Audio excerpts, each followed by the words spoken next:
I'm Naver. I was the first mechanical engineer who joined Might before, which got acquired by Sonos.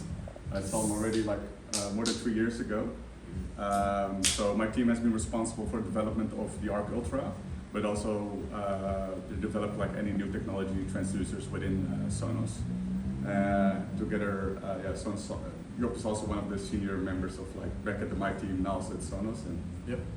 So nice to meet you, and thanks for coming up to our attic this afternoon. My name's Job. I've been part of Might since 2017, and as Nafer said, since 3 years now part of the larger Sonos org. Since the acquisition, the team I manage has been focusing on NPR, new product introductions. So we've been working on different product ideas, and also supporting Ovo during the development of our soundbar whenever there was an opportunity we could collaborate. And we're here to share a bit more insight into the sound motion woofer and its role within Arc Ultra with you today. Cool. Did I get it right? The Arc Ultra was basically developed here in Hilversum? So there are many components to it. We have another office in New Vennep, actually. That's where our teams are actually located. That's where we developed this transducer.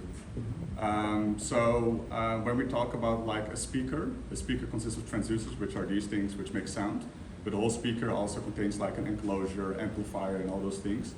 And that's the wider Sonos organization. So we have teams in Boston, Santa Barbara, UK, in Asia. This product is really a collaboration of all those different teams. So this is what has been developed in the Netherlands. Yeah. Right. Yeah. Give me one slide. So, what is sound motion? I'm going to take you back a few years. I'm going to start from 2017, which is the first moment when Sonos and Might, a startup from the brothers Matthias and Timothy Scheek, first came into contact with each other. The concept of the startup was that Timothy and Matthias have been building speakers for a long while in their own company called Scheek Loudspeakers. At a certain moment, they wanted to elevate that experience to get more sound from a smaller speaker, or to get an overwhelming experience from a form factor that's already established. And at that time in the company, technology would look like this, which it has for the better part of about 100 years in consumer electronics. Now, in the 2 years following that, the brothers spent time on working on the innovation, sharing the technology with other prospective partners they could work together with, until there was a concept of a product that was standing on its own. It's this huge jump towards the T3, as we call it internally. So this product was intended to be a licensable design where the development of the different components that Nafer will explain a bit more about would be done by us. So we would be a development firm, and the transducers could be used by any other party. Now what happened in 2022 is that Sonos decided that they had so much faith in the technology that they acquired Might and kept us in New Vennep as a development team, contributing to the development of technology within the company. And in between that moment in time and the release of the Arc Ultra, Nafer and team have delivered the sound motion woofer that you might or might not have seen already as part of the product. So it's a really high level, quick view, and Nafer will take you for a deep dive. So what's very revolutionary of this technology is that we can compact more performance in a smaller package. So this transducer is 4 times smaller than comparable conventional technology in terms of volume with the same output. So it could really reduce the size of this technology. And because we could reduce the transducer technology, that left a lot of room for other technology or options within the Arc Ultra. So in the Arc Ultra, we decided to add more transducers than there were already in Arc. And Arc was already a great product, but we really elevated the sound experience on Arc Ultra. And how we did that, I will explain later in the presentation. But what you should realize is that with this sound motion technology, we can shrink the size needed for bass performance. So it really broke the boundaries of what we could do with transducer technology. And like Dr. Job mentioned, this technology was already around for 100 years. So this is the first time that there's a real breakthrough or innovation on hardware development.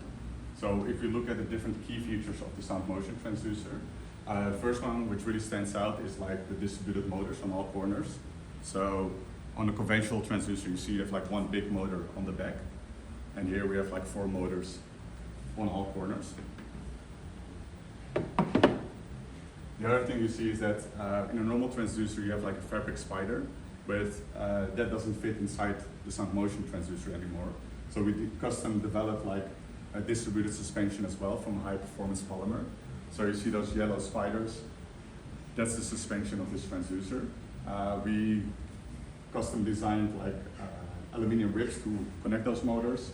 We have 2 cones on a single transducer. So some people might be familiar with the back-to-back configuration. So if you do it with a normal transducer, your motor is in the way. So if you would put another transducer on the back side of this, you get a very long stack.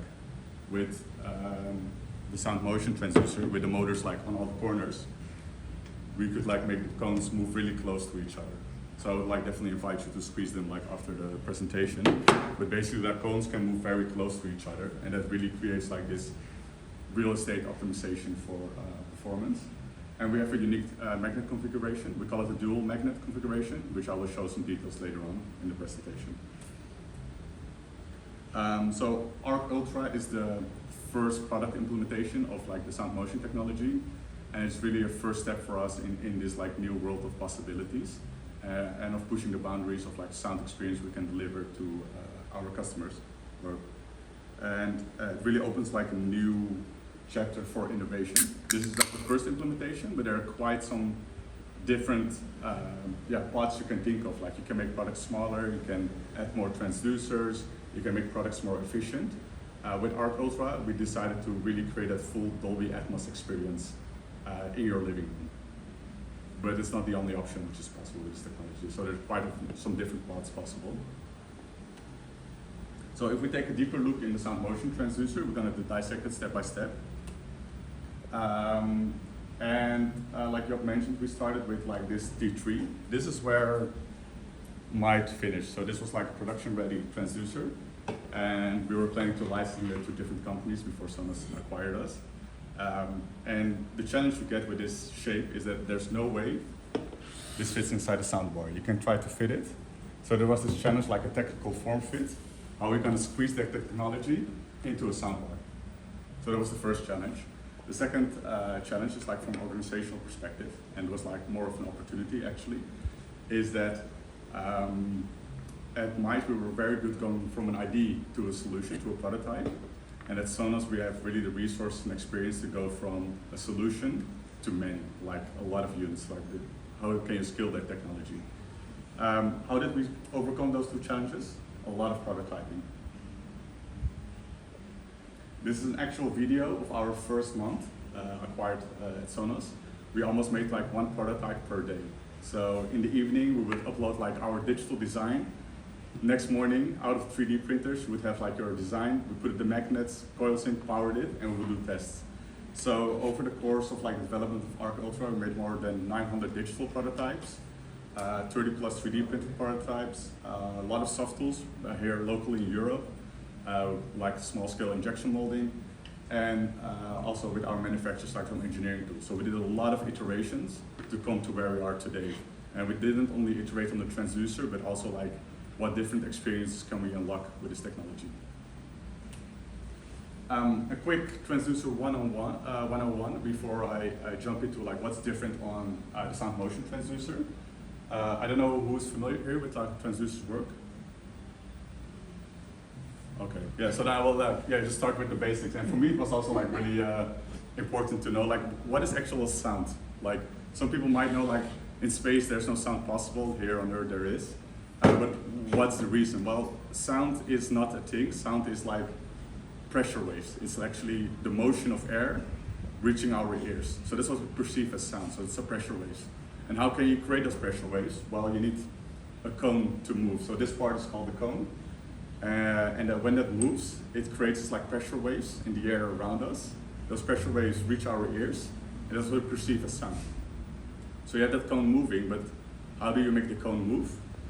You need a motor. We call it like a linear motor, and the motor consists of 2 parts. You have the passive part, which is the magnet, and on a conventional transducer, it's quite a big magnet over here. So that's the passive part. And then you have the active part. There's like a coil inside it, You can see it over here as well. We call it a voice coil, and it converts electric energy into motion. So you have your motor that creates like a linear motion that's connected to your cone, that moves the air, and therefore you get pressure waves, which we hear as sound.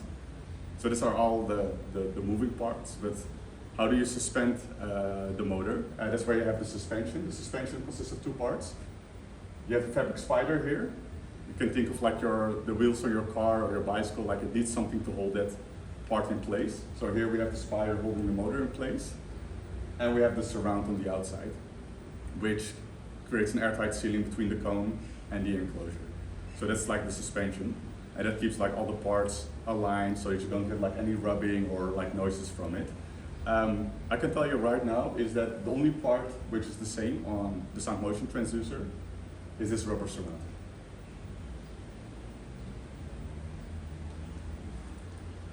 And why is the sound motion transducer so effective? So this is like a comparison of the sound motion transducer and conventional transducer with the same performance. So you can see we have a lot of air displacement. So if you look at how the transducers build up, all this space is used to move air, and moving air was again sound. The more air you move, the more sound you will have, and especially for bass, that's really important. And you can see on a conventional woofer how little space is actually used to move air. And that's the big efficiency gain we made with this technology. And that resulted also in a size reduction of 4 times, a mass reduction of 4 times, which is very beneficial for like shipping, storage, transport, name it like what you can save with like mass reduction. We also have 2 cones, like we mentioned, so that optimizes the air displacement, which is again sound. But there's another benefit to it. It's also force cancellation. What you will see when you build your own speaker, when you play it loud, it wants to start dancing or rattling. So normally you have to make the speaker very heavy, or you can put like a back-to-back configuration, which becomes quite big with these transducers. But because you don't have any rattling, you also get a much cleaner sound. So you don't have any like vibrations in the enclosure. So that's another benefit of the sound motion technology. So yeah, well, if we go into the details, so how does the motor look like? Instead of like a very big single magnet on the back, we have 2 smaller, very powerful neodymium magnets. So those are opposing, like in this direction, and it creates a very powerful magnetic field. And that magnetic field is needed for the motor. We have 4 of these in every transducer, on every corner of the transducer. So if we zoom out to like how half of the transducer look like, this is where the motors are located. So instead of like a very big single motor on the back, we have like tiny magnets divided all around the transducer. We also talked a bit about the suspension, is that something needs to hold the motor in place. The fabric spiders that don't work anymore, so we custom designed these high performance polymer spiders. And what you should think, if like a transducer like plays around like, let's say we take the average of this bass frequency is around 80 hertz. Over the lifetime of the product, like 80 hertz is 80 cycles per second. Multiply that like lifetime for product, you will get billions of cycles. So how do you design like a new component which can survive like billions of cycles? And that's like where we run like all those iterations on why it's so important to test all those designs. Another problem you get, and like I said, we innovated on every part, is that if you put a very powerful transducer in a much smaller enclosure, you get a much higher air pressure. So how do you make sure your cone doesn't break, flex, and all those things? And that's why we have all those reinforcements. It's really to create a very stiff and powerful cone, which can withstand the higher air pressures in these smaller enclosures. And this is something cool to share as well, is that just like with a sport car or where like sport equipment, with badminton rackets, you hear it as well, people want to be as light as possible for moving parts because that's where you get the best performance. And the same is for a speaker. So we want to make the speaker as light as possible. This is where we use like topology optimization, which with a computer algorithm, we could reduce the mass by 33% while keeping the same stiffness. And that's really important for like the performance of the speaker, but also how it sounds. So in short, we have like 4 distributed motors on all the corners. We use high performance plastic suspension, which we developed ourselves. We have topology optimized ribs, and it resulted in more bass in a smaller enclosure without sacrificing the quality of sound. And we use that space for like adding more mid-ranges and high frequency transducers. to really create that truly immersive experience, that Dolby Atmos experience the Arc Ultra can create today.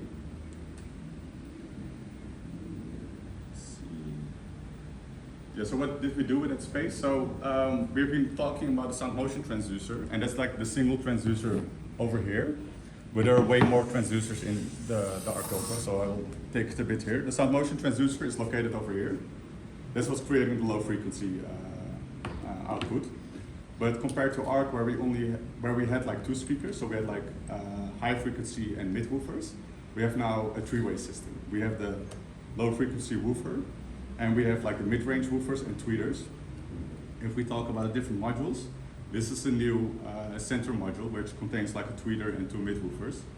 A lot of details, but what this creates is like that vocal clarity which Arc Ultra delivers. And with the software, with the app, you can also change the vocal clarity to your likeness without like sacrificing the other sound. So because we could decouple all these elements, you get a much better vocal clarity. For the white sound stage on the left and right, we have these modules with like special waveguides, which really throw the sound like into the corners of your room. For your far left, we have like also like side firing tweeters on both sides, which you can see are not like, they are quite custom as well. So you see the waveguides around it compared to the Arc, which is like a flat speaker. And you could only do that because you have now a low frequency woofer inside your soundbar. And that's for, we can use like tweeters, which are like more directional and create this wide sound stage. And last but not least, but we also have two up-firing woofers, which can create the high channels for the Dolby Atmos. And definitely have a look if you compare both. Like you see the Arc has like quite some empty space inside it, and those woofers need that room to breathe. While with the Arc Ultra could like fully pack it with different transducers, thanks to the sound motion technology.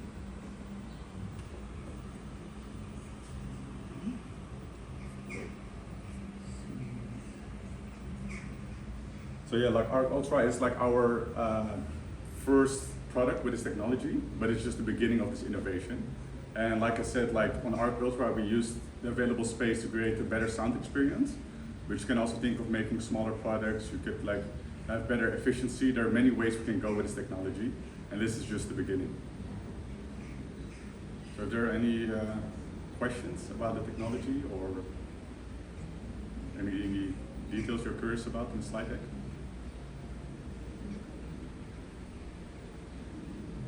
Great presentation. Well done. You only use your speaker technology on the subwoofer. It depends on what you define as like subwoofer. Yeah. So we use it on the low end of like the frequency bandwidth. Yeah. So you can think of a subwoofer, you can think of a sound bar, but if you think of like a Roam, for example, that woofer, there's a woofer and a tweeter in it, which you don't say that's a subwoofer. Yeah. Right? So we can do the low end of a speaker, we can replace that with this sound motion technology. Yeah. A way to think about it as well is that every Sonos product, besides being a speaker, also has computational ability. So both for Arc and Arc Ultra, as soon as you couple a sub to it, the actual frequencies at which these transducers cross over into each other change. So dependent on your total system that you're running, you'll actually see that the sound motion woofer starts going upwards a little bit in crossover frequency towards the mids. You notice that in our other products as well through dynamic tuning, but the fact that the Arc Ultra is a three-way system allows for those mid and tweeters to really profit from that alleviation of bass. If you add a subwoofer to Arc, it still doesn't have enough precise channels to give you that elevated level of vocal clarity that Arc Ultra can. So by both having bass on board, it profits from that as a standalone product, and it enables us to use those types of components and be precise about it. And once you add sub, you can even go further. So that continual build of your components is resulting in a much better experience. And there's one like really difference in movie experience, for example, is like low voices.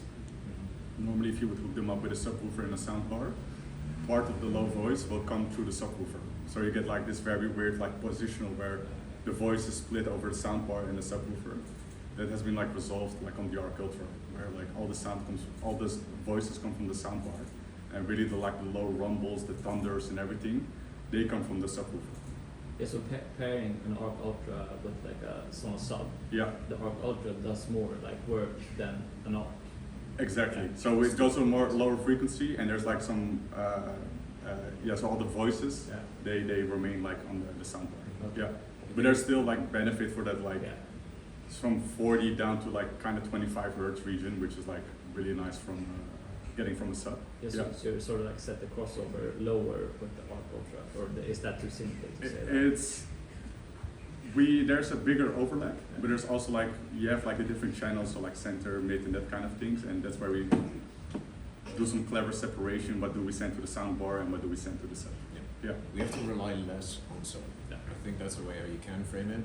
And Noffer has already mentioned how the home theater really benefits is that when you're watching visual content, you want to have the sound coming from that as well. Otherwise, you get a bit of a visual and audio mismatch in that way. So that's one benefit. But also in terms of listening experience, quite often soundbars are compared to a classic stereo listening experience. And especially then, if you also get distracted by your lower frequencies or really long vocal lines starting out low, ending high, moving through your space, that can really distract you from quality music playback. So that is really how you benefit from that in home theater, but also in your general sound experience of listening to music. Thanks. You said that you are able to shape the side firing speakers in another way, or they are flat with the Arc and not flat with the Arc Ultra. Yes. Is it just because of the space you have? Well, it's a multitude of things. The first one is space. Mhm. The other one is that, so if you would make a sound bar without like low frequency, it will sound like not good on its own. Then you always need to connect the sub. And we want the product to be also a good product on its own. Like we don't want, like, if you want to have a full experience by the sub, but also on its own it should sound well. Sure. So what we did on the Arc is that like all those woofers, which we also use to place sound in the room, they're also doing low frequency. Mm-hmm. So they do both. They have a dual task. They have to do like vocal clarity and they have to do bass. Mm-hmm. If you combine those two, you need big woofers. So you can see that woofer on the end of Arc is quite big compared to the Arc Ultra. Yeah. And that's because he has two jobs to carry, kind of. Okay. Once you take the job away of low frequency, you don't need a big woofer anymore, and then you can use like a small tweeter. Mm-hmm. And tweeter is very directional in sound. Yeah. So that benefit is like the combination of space, and it only has to do one job, actually. That's what makes it so valuable to placing sound in the room. Yeah. Thank you. Yes.